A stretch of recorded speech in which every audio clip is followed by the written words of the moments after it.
I never believed in fate until the day a stranger's hand brushed mine over a dusty art book.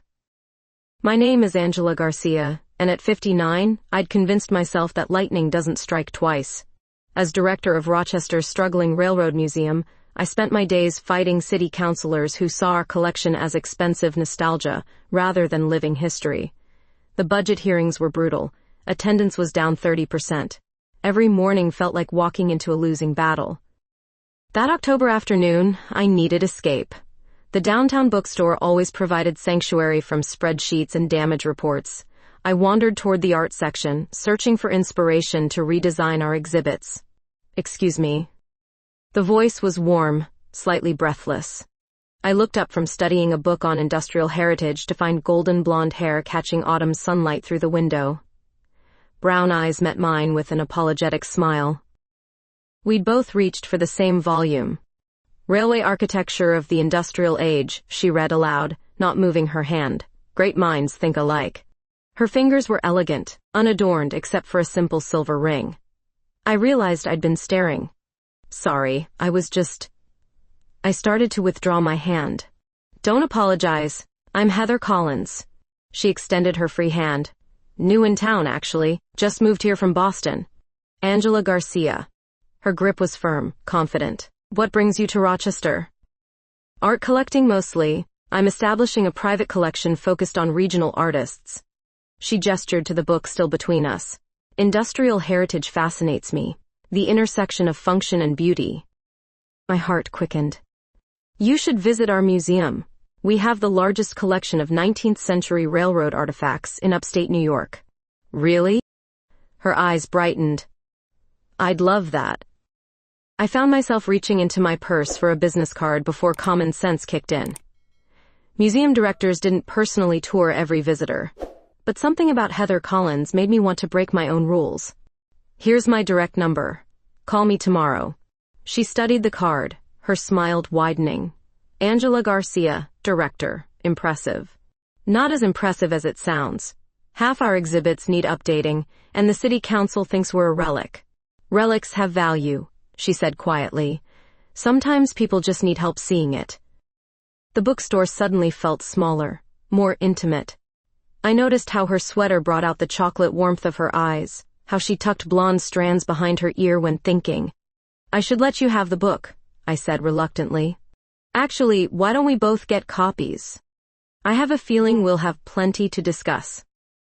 Walking toward the checkout counter, I caught my reflection in the window. Silver streaked my dark hair, and worry lines had deepened around my green eyes. What was I doing, practically asking out a woman 15 years younger? Outside, autumn wind whipped around us.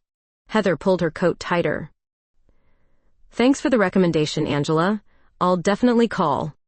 She touched my arm briefly before heading toward a sleek BMW. I watched her drive away, still feeling the warmth of that casual contact. That night, reviewing budget projections in my quiet house, I kept thinking about her smile, her genuine interest in industrial heritage. Most people glazed over when I discussed railroad history. The business card sat on my kitchen table like a small promise. I hadn't felt this kind of anticipation since Sarah died 3 years ago. The thought should have sobered me, made me reconsider tomorrow's inevitable phone call. Instead, I found myself hoping Heather Collins was the type to keep her word. Heather called at 10:30 the next morning. I hope I'm not interrupting important museum business, she said, and I could hear the smile in her voice. Just trying to make a 1,920 seconds locomotive look budget-friendly. I closed the funding proposal I'd been staring at for an hour. Ready for that tour?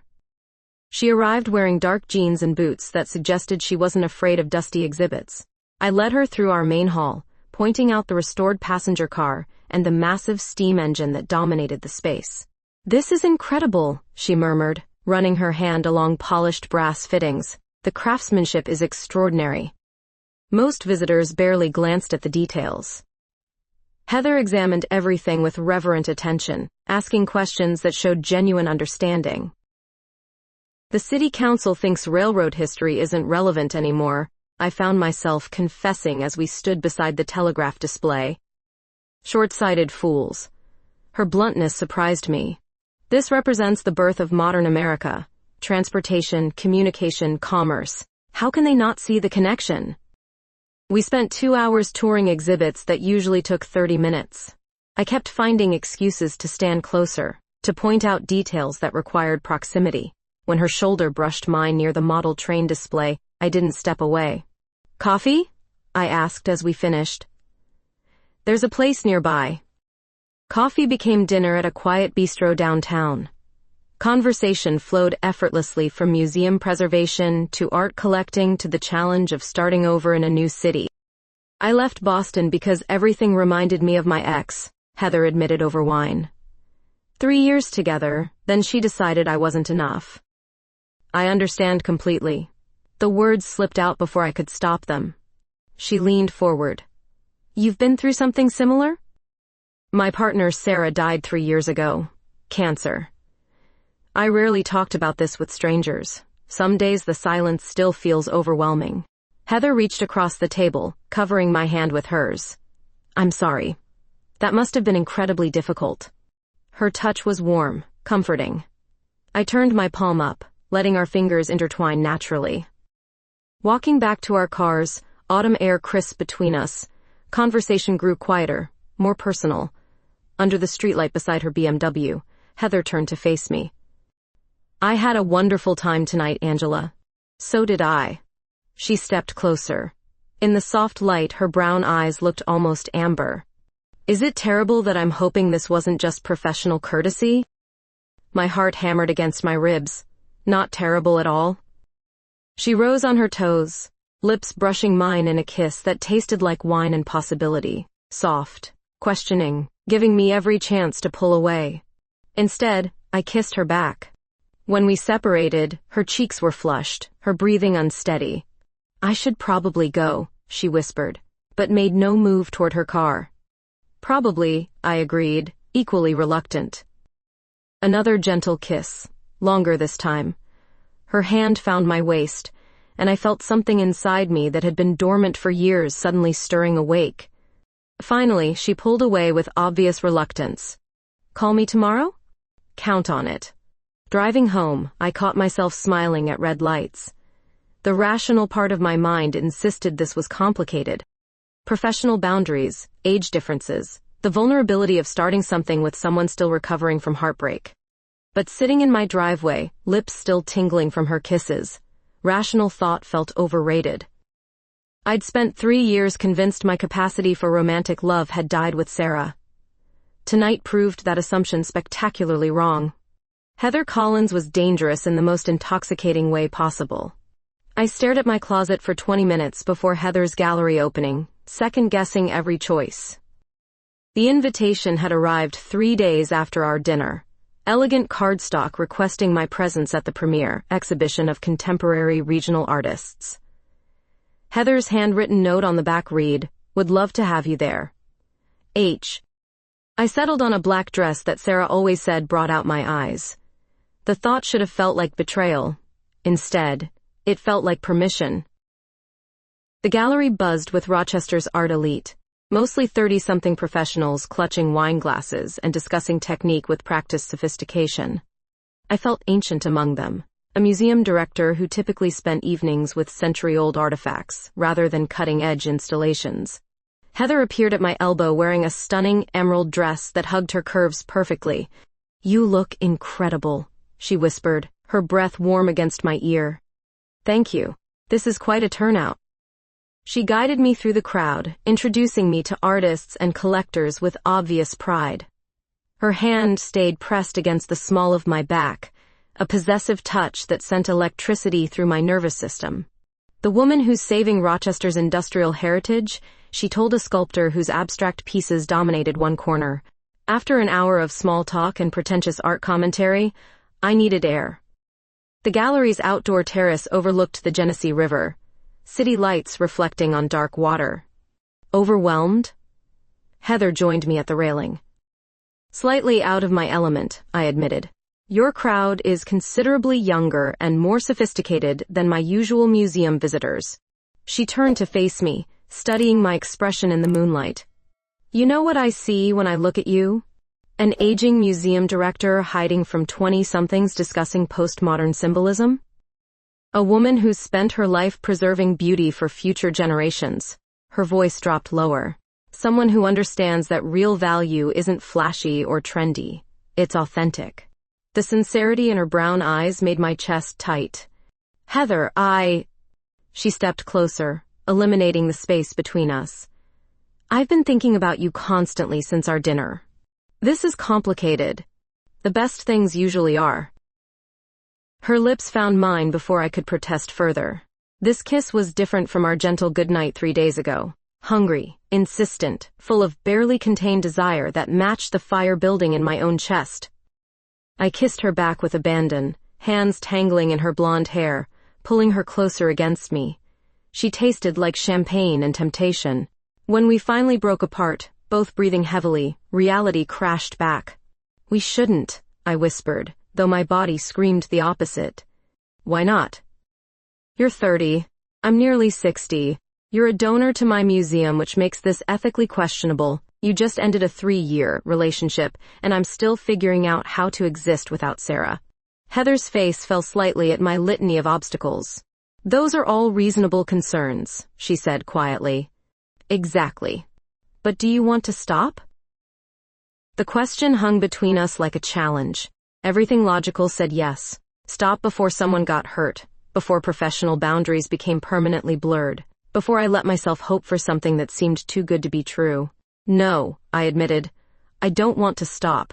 Relief flooded her expression. Then don't overthink this, Angela. We're two consenting adults who enjoy each other's company. It's not that simple. It could be. Through the terrace doors, I could see gallery guests mingling, completely unaware of the personal drama unfolding outside. My reputation, my career, my carefully constructed post-Sarah existence all felt suddenly fragile. Heather must have sensed my retreat because she stepped back, giving me space. I'm not asking for promises or declarations, she said gently. I just want to see where this leads. I need time to think. Of course.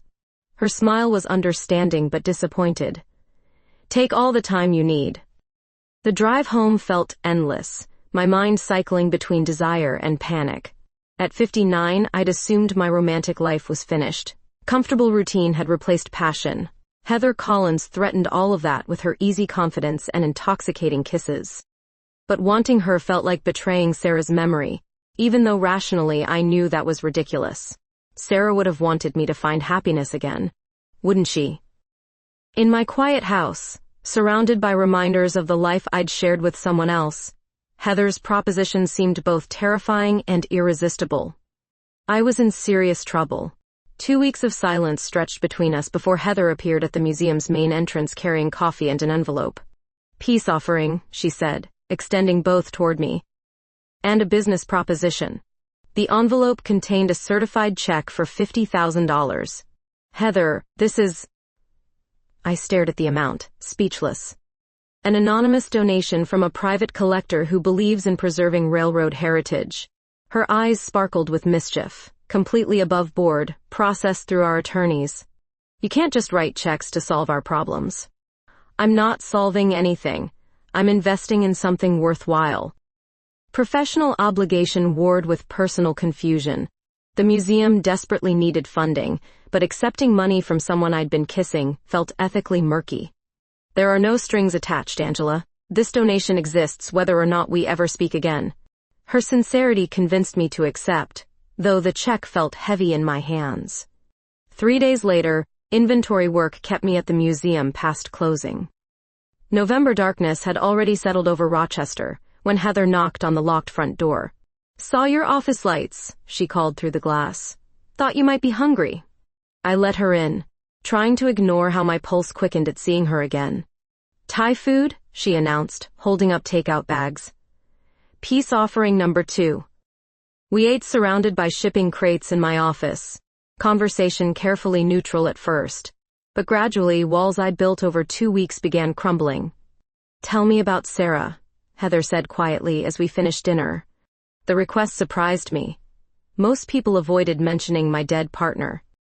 She was a high school English teacher, brilliant, funny, completely devoted to her students, I found myself smiling at memories. She used to say I collected old trains because I was afraid of moving forward. Was she right? Probably. Sarah always saw through my defenses. What would she think about us? The question I'd been avoiding for weeks hung in the air between us. She'd probably tell me to stop being such a coward, I admitted. Thunder rumbled outside, promising the season's first winter storm. Rain began pattering against the windows as we cleared away empty containers. I should drive you to your car before this gets worse, I offered. Or I could wait it out here. Lightning illuminated her face, highlighting the hope in her brown eyes. The professional distance I'd maintained crumbled completely. Heather, I've tried respecting your boundaries, Angela, but I can't stop thinking about you. Rain intensified, drumming against the roof. The museum felt intimate in the storm's embrace, cut off from the outside world. She moved closer, close enough that I could smell her perfume, could see gold flecks in her eyes. Kiss me, she whispered. This time I didn't hesitate. This time I was the one initiating. My lips found hers with desperate hunger, weeks of suppressed desire finally breaking free. She responded eagerly, hands fisting in my sweater, pulling me closer. The kiss deepened, became something primal and consuming. I pressed her against my desk, body remembering sensations I'd thought buried with Sarah. Are you sure? She breathed against my mouth. Instead of answering with words, I began unbuttoning her blouse. Her skin was soft, unmarked by time's passage, young and perfect, and wanting me despite every logical reason she shouldn't. We made love on the couch in my office, thunder masking any sounds that escaped us. I rediscovered the electric pleasure of intimate touch, the intoxicating vulnerability of being wanted completely. Heather's hands knew exactly how to unravel every defense I'd constructed. Afterward, she traced patterns on my bare shoulder as rain continued outside. No regrets? She asked softly. None, I replied, surprising myself with the honesty. Good. Because I'm falling in love with you, Angela Garcia. The words should have terrified me. Instead, they felt like coming home. That's dangerous territory, I warned, though my fingers were stroking her golden hair. I'm not afraid of dangerous territory. Lightning flashed again, illuminating our tangled bodies. Two women who'd found each other despite every obstacle logic could construct. The community center's basement smelled like stale coffee and industrial carpet. I'd been attending these depression support meetings for 3 months since things with Heather began, needing somewhere to process feelings I couldn't untangle alone. Angela, would you like to share today? Dr. Martinez asked, her gentle voice filling the circle of mismatched chairs. I glanced around at familiar faces. Patricia with her persistent anxiety, James struggling with retirement depression, and Marcus, the newest member who'd joined last week. I think I'm getting better, I said carefully. For the first time since Sarah died, I feel like I'm living instead of just existing. Nods of understanding rippled through the group. Everyone here knew about losing people, about the suffocating weight of surviving when someone you love doesn't. After the meeting, Marcus approached me by the coffee station. Early 30s, short brown hair, wearing a flannel shirt that couldn't quite hide the binding beneath. Hey, Angela, mind if we grab a real coffee somewhere? I've got some questions about, well, living authentically. Something in his tone suggested deeper currents beneath the casual request. The diner across the street was nearly empty, allowing for honest conversation. Marcus stirred sugar into his coffee with nervous energy. I'm transitioning, he said without preamble. Female to male. Started hormones 6 months ago. I nodded, unsurprised. His presence in the support group made more sense now. The depression isn't just chemical, he continued. It's about finally becoming who I actually am, but losing pieces of how others see me. Does that make sense? More than you might think. Dr. Martinez mentioned you're seeing someone new. A woman. My coffee cup paused halfway to my lips. She did? Not gossiping. Just said you seemed happier lately, more present. I wondered if you'd struggled with authenticity too. The question caught me off guard. What do you mean? Coming out later in life. Accepting parts of yourself you'd maybe pushed down before. I considered his words carefully. I was with Sarah for 15 years. Before that, I dated men because it seemed expected. I thought I'd figured everything out. But now? Now I'm with Heather, and it feels different. More intense, maybe because I know who I am this time.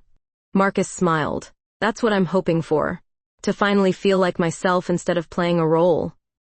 Over the next hour, we talked about identity, about courage, about the complexity of becoming authentic when the world has expectations.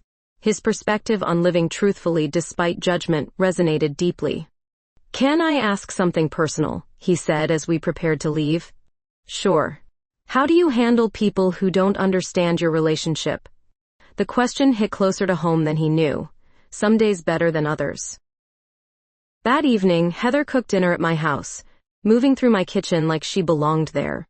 Watching her dice vegetables at the counter I'd shared with Sarah felt surreal but right. "You're quiet tonight," she observed, adding onions to the pan. "Bad day?" Support group was intense. Met someone dealing with transition, finding their authentic self. She turned from the stove to study my expression. "That resonates with you?" Maybe more than I expected.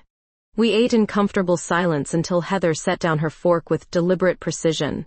"Angela, what are we doing?" The question I'd been avoiding hung between us. "What do you mean?" "I mean this." She gestured between us. "We've been seeing each other for a month. We make love, we talk for hours, you've met my friends, but you haven't told anyone at work about us." Heat crept up my neck. "It's complicated. Because of the age difference, because I donated to the museum, or because you're not ready to be seen with another woman. All of those things." Her brown eyes showed disappointment but not surprise. "I'm not asking you to take out billboard ads, Angela, but this secrecy makes me feel like something's shameful." "You're not shameful." "Then, what am I?" I struggled to find words that wouldn't hurt her while acknowledging my own fears. "You're the first person since Sarah who makes me want to risk everything. That's terrifying." She reached across the table, covering my hand with hers. "Risk what, exactly?" "My job, my reputation, the comfortable life I've built. Would those things really disappear if people knew you were dating me?" Meeting Marcus today had stirred questions about authenticity, about living truthfully versus safely. His courage in pursuing his real identity despite judgment made my own fears seem smaller. "Maybe not," I admitted. "Maybe I'm the one making this harder than it needs to be." "We don't have to announce anything," Heather said gently. "But I want to be able to hold your hand in public without you looking over your shoulder." Thunder rumbled again outside my windows, another November storm rolling through Rochester. But this time, the weather felt like cleansing rather than chaos. "Okay," I said quietly. "Okay? Let's try being authentic instead of careful." Her smile lit up the dining room, making my chest tight with an emotion I was finally ready to name. "I love you too, Heather Collins." The museum board's emergency meeting was scheduled for 8 a.m. sharp. I arrived 10 minutes early to find 4 stern faces already assembled around the conference table. Board Chairman Robert Morrison shuffled papers without looking up. "Angela, thank you for coming." His tone suggested this wouldn't be a pleasant conversation. "I understand you wanted to discuss the recent donation," I said, settling into my chair. "Among other things." Morrison finally met my eyes. "We've received some concerning information about your relationship with the donor." My stomach dropped, though I kept my expression neutral. "What kind of information?" "You were seen at several public venues with Miss Collins. Restaurants. The gallery opening. Behavior that appeared quite intimate." Board member Janet Sullivan leaned forward. "Angela, we need to discuss the ethical implications of accepting $50,000 from someone you're romantically involved with. The donation was processed through proper channels. Everything was transparent and legal." "Legal isn't the same as ethical," Morrison replied coldly. "This creates the appearance of impropriety. A woman your age pursuing someone nearly 30 years younger for financial gain. The accusation hit like a physical blow. That's not what happened. Isn't it? Struggling museum director, attractive young donor with money to spend. From the outside it looks calculating." I fought to keep my voice steady. "My relationship with Heather has nothing to do with her donation. We met before she knew about our financial situation." Nevertheless, the optics are terrible. Sullivan consulted her notes. The board has concerns about your judgment, Angela. This relationship reflects poorly on the institution. Morrison nodded agreement. We're recommending you end this inappropriate liaison immediately. Inappropriate how exactly? Two consenting adults in a relationship? The room fell silent. Morrison's expression hardened. Don't be naive, Angela. The age gap alone raises questions. Add in the financial component, and it becomes scandalous. 3 hours later, I sat in my car outside the gallery where Heather was meeting with potential clients, hands shaking as I replayed the board's ultimatum. Choose the museum or choose her. My phone rang. Heather's name lit up the screen. How did it go? She asked immediately. Not well. Tell me. I explained the board's position, their demands, their barely concealed disgust at our relationship. Heather listened in growing silence. So they want you to dump me to keep your job, she said finally. That's essentially correct. And what do you want to do? The question cut straight to my deepest fear. I'd worked 30 years to reach my position. The museum was my legacy, my life's work, but Heather had become something equally precious in a much shorter time. I don't know, I whispered. More silence stretched between us. I see. Her voice was carefully controlled. Well, I suppose that answers my question. Heather, wait. The line went dead. I drove home through Rochester's gray December afternoon, feeling like I'd lost something irreplaceable. Snow had started falling, coating the world in deceptive beauty while everything underneath crumbled. That evening, my doorbell rang. I opened it expecting Heather, hoping for a chance to explain my confusion. Instead, I found Marcus from the support group. Hope you don't mind the surprise visit. Dr. Martinez gave me your address, said you might need a friend tonight. I let him in, grateful for any distraction from the disaster my life had become. Heard through the community grapevine about your board meeting, he said, settling onto my couch. Small town, people talk. Great. So everyone knows I'm a laughingstock. Actually, most people think you're brave. That stopped me cold. Brave how? For finding love again. For not caring about stupid social expectations. Marcus studied my face carefully. Though right now you look like someone who's about to make the biggest mistake of her life. The board made their position clear. It's my job or my relationship. And you're choosing the job. I didn't say that. You didn't have to. It's written all over your face. He was right. And the realization made me sick. I've worked 3 decades to get where I am, Marcus. I can't throw that away for a relationship that started 2 months ago. Can't you? Or won't you? The questions he'd posed about authentic living suddenly felt sharper, more personal. What would you do? I asked. I'd ask myself which choice I could live with long term. Keeping a job but losing the person who makes me feel alive, or risking everything for authentic happiness. Snow continued falling outside my windows, blanketing Rochester in silence. Marcus was right. I was about to choose safety over authenticity, professional security over personal fulfillment. Everything I'd criticized in others who lived small, careful lives. Damn, I whispered. Yeah, Marcus agreed. Usually is when you realize you're about to betray yourself. Marcus's words echoed in my head for 3 sleepless nights. By Thursday morning, I'd made my decision. I found his number on the support group contact sheet and called before I could change my mind. I need help, I said when he answered. What kind of help? The kind that requires courage I don't have yet. An hour later, we sat in the same diner where we'd discussed authenticity, but this time I was the one seeking guidance. I've spent my whole life choosing safety over happiness, I admitted. With men I didn't really love, with a career that defined me completely, with staying hidden after Sarah died. And now? Now I'm about to lose the first woman who's made me feel alive in years because I'm too scared to fight for her. Marcus stirred his coffee thoughtfully. What would fighting look like? Standing up to the board, refusing to end my relationship, risking everything I've worked for. That does sound terrifying. Then why do you look like you're about to laugh? He grinned. Because you're describing exactly what I did when I started transitioning. Everyone said I was crazy, throwing away my old life for something uncertain. Any regrets? Only that I waited so long to be honest about who I am. That afternoon, I drove to Heather's gallery with no plan except desperate hope. I found her in her office, reviewing inventory spreadsheets. She looked up when I knocked, then returned to her paperwork without speaking. "Have you eaten today?" I asked. "Wasn't hungry." "Heather, we need to talk. I think you said everything clearly enough yesterday." Her voice was controlled, but I could hear the hurt underneath. "Actually, I said everything wrong yesterday." She finally looked at me directly. Meaning? Meaning I've been a coward. Meaning I almost chose my job over the best thing that's happened to me in years. Her expression softened slightly. Almost? "I'm not ending things with you because a bunch of narrow-minded board members disapprove. If they want to fire me, they can fire me. Angela, you can't sacrifice your career for me. I'm not sacrificing anything. I'm choosing what actually matters." She stood slowly, moving around the desk but maintaining distance between us. "What changed your mind?"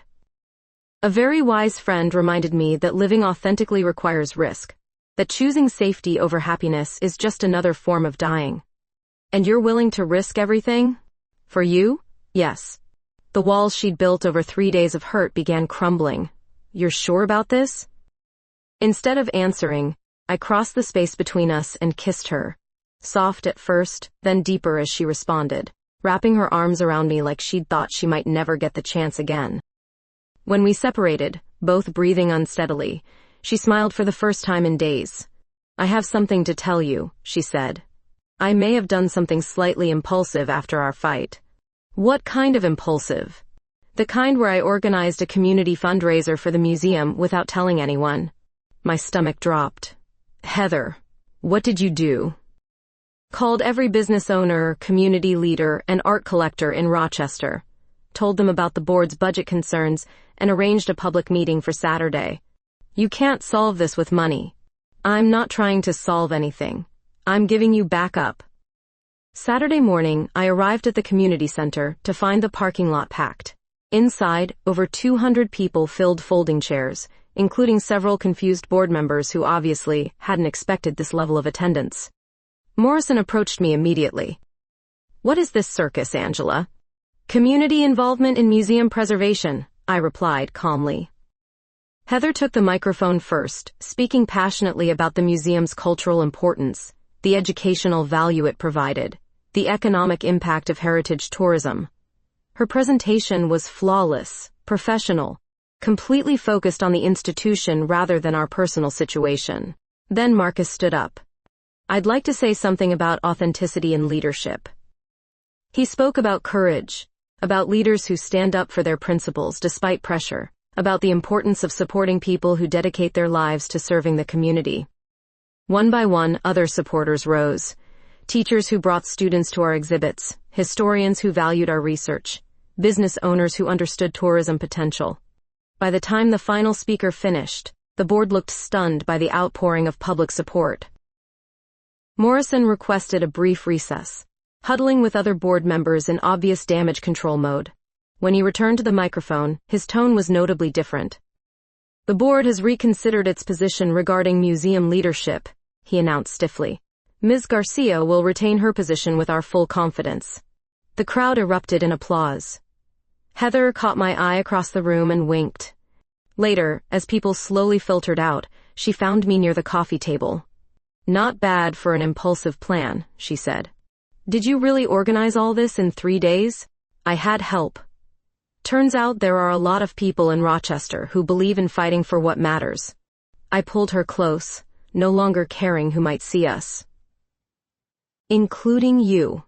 Especially me." The kiss we shared in front of half of Rochester's remaining crowd felt like claiming victory, not over the board or their narrow attitudes, but over my own fear. 2 weeks after the community rally, we finally found ourselves alone in Heather's apartment as Rochester's first real winter snowfall painted the windows white.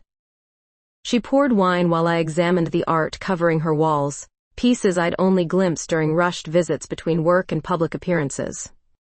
"Your collection is extraordinary," I said, studying a watercolor depicting the old Erie Canal locks. "I've been thinking about permanence lately. she replied, handing me a glass. What deserves to be preserved, what should be shared? Something in her tone suggested deeper meaning. Actually, I wanted to discuss something with you. She set down her wine, suddenly nervous. The board meeting gave me an idea about the museum. What kind of idea? What if my collection wasn't just private anymore? What if it became a permanent exhibition at the museum? I nearly dropped my glass. Heather, that would be worth hundreds of thousands of dollars. I know what it's worth. The question is whether you think it fits with your vision. Fits? It would transform the entire second floor. Regional art alongside industrial history, showing the complete cultural development of Western New York. Her smile widened. That's exactly what I hoped you'd say. The magnitude of her offer was overwhelming. Not just the financial value, but the trust it represented, the commitment to something bigger than either of us individually. This isn't because of pressure from the board situation, I said carefully. No. This is because I believe in what you're building there. And because I want my life permanently connected to yours. The vulnerability in her voice made my chest tight. I set down my wine and moved closer, framing her face with my hands. I love you, I whispered, before kissing her softly. But soft wasn't enough. The kiss deepened, became urgent, months of navigating external pressures finally giving way to private honesty. Her hands found the buttons of my blouse as I backed her toward the bedroom. Both of us desperate to reconnect beyond words. We made love with the intensity of people who'd nearly lost each other, every touch a promise, every kiss a claim.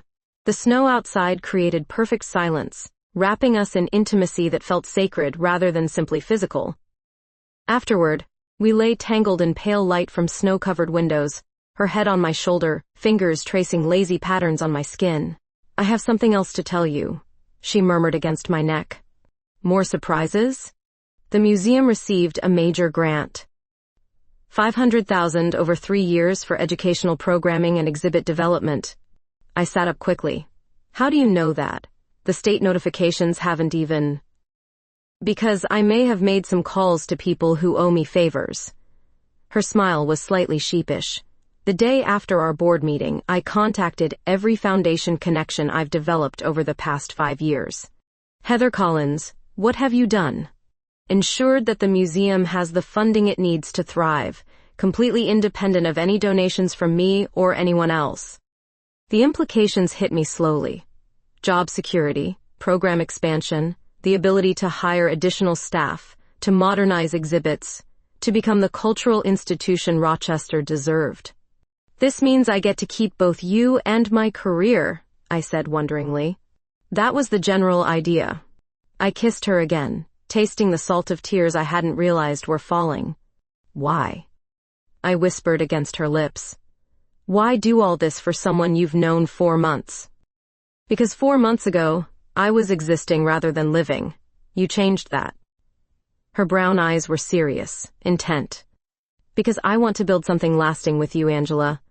Not just a relationship, but a life together. I want that too. Good. Because I've been looking at houses with enough space for 2 women and a proper home office. The casual mention of living together should have sent me into panic mode. Instead, it felt like the most natural progression in the world. Houses? Assuming you're interested in taking that step. No pressure, but my lease expires in March, and your place is lovely but small. I thought about waking up beside her every morning, sharing coffee and newspaper, building routines that belong to us, rather than visiting each other's separate lives. I'm very interested, I said. Excellent. Because I already scheduled 3 showings for tomorrow afternoon. Her presumption should have annoyed me. Instead, it felt like coming home to someone who understood that sometimes the best decisions are made with heart, rather than excessive deliberation. Snow continued falling outside, blanketing Rochester in fresh possibility. At 59, I was starting over in ways I'd never imagined. Museum secure, relationship deepening, future bright with shared potential. I love you, Heather Collins, I whispered into the winter darkness. I love you too, Angela Garcia, forever. Spring arrived in Rochester with the fury of someone making up for lost time. The museum's grand reopening celebration was scheduled for the first Saturday in May, coinciding with the official unveiling of the Collins Regional Art Collection. I stood in the main hall at dawn, surveying months of renovation work. Heather's art pieces had been integrated seamlessly with our railroad exhibits, creating dialogue between industrial heritage and cultural expression that exceeded even my ambitious vision. "You're here early." Heather appeared with 2 coffee cups, wearing jeans and a paint-stained shirt from yesterday's final preparations. "Couldn't sleep. Too excited." She handed me coffee and surveyed our joint creation. "Think people will understand what we've built here? They'll understand that sometimes the best things come from unexpected combinations." We'd moved into our house in March, a Victorian downtown with enough space for both our lives and our combined ambitions. The transition had been surprisingly smooth, 2 independent women discovering they fit together, better than either had anticipated. By 10 a.m., crowds filled every available space. Local politicians posed for photographs near the restored steam engine. Art critics from Buffalo and Syracuse examined Heather's pieces with obvious approval. School children ran between exhibits with the kind of enthusiasm that reminded me why preservation mattered. Marcus found me near the telegraph display, looking surprisingly formal in a button-down shirt and tie. "This is incredible, Angela. You two have created something special." We had help. Lots of it. That's what good leaders do. They inspire others to join the vision. The afternoon flew past in a blur of guided tours, donor thank yous, and press interviews. But the moment that mattered most came near closing time, when the crowds had thinned and I found myself alone with Heather in the restored passenger car where we'd shared our first real conversation months ago. "Remember when you worried the city council didn't understand railroad history's relevance?" she asked, settling beside me on the vintage bench seats. "Seems like a different lifetime." "In some ways it was. You're different now." "How so?" "Happier, more confident. Like you finally know exactly who you're supposed to be." She was right. The woman who'd hidden from board members and worried about professional appearances felt like a stranger now. This version of myself claimed happiness without apology. "I have something for you," Heather said, reaching into her pocket. "A reopening gift." The small velvet box made my heart skip several beats. "Heather, what?" "It's not what you think." "Well, not exactly." Inside was a simple silver band, elegant and understated, with an inscription I had to squint to read, "Partners in Preservation." "It's a promise ring," she explained quickly. "I know we haven't talked about marriage, and there's no pressure for anything official, but I wanted you to know that I'm committed to building this life together." I slipped the ring onto my right hand, surprised by how perfectly it fit. "I love it. And I love the woman who gave it to me." Our kiss in that restored train car tasted like celebration and promise, like everything we'd built together, and everything still to come. "There's one more surprise," she murmured against my lips. "More?" "I don't think my heart can handle more surprises today." The National Museum Association wants to feature our collaboration in their quarterly journal, Regional Art and Industrial History Integration, as a model for other institutions. The recognition felt surreal. 6 months ago, I'd been fighting for the museum's survival.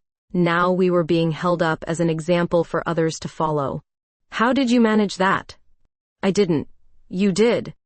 By being brilliant and passionate and refusing to settle for mediocre." Evening light streamed through the passenger car windows, casting everything in golden warmth. Outside, Rochester continued its daily rhythm, but inside our small restored universe, time felt suspended. "What happens next?" I asked. "Next we keep building. The museum, the collection, us." Her smile was radiant with possibility. "Next we show everyone what's possible when you stop living small." I like the sound of that. "Good. Because I have plans for you, Angela Garcia." "Dangerous plans?" "The very best kind." As the sun set over Rochester, painting the Genesee River silver, I realized I'd finally learned the most important lesson about preservation. Sometimes the most valuable thing you can save is your own capacity for joy. At 59, with silver threading my hair and laugh lines mapping my face, I discovered that some stories are just beginning when you think they should be ending. And the best part? This story was just getting started.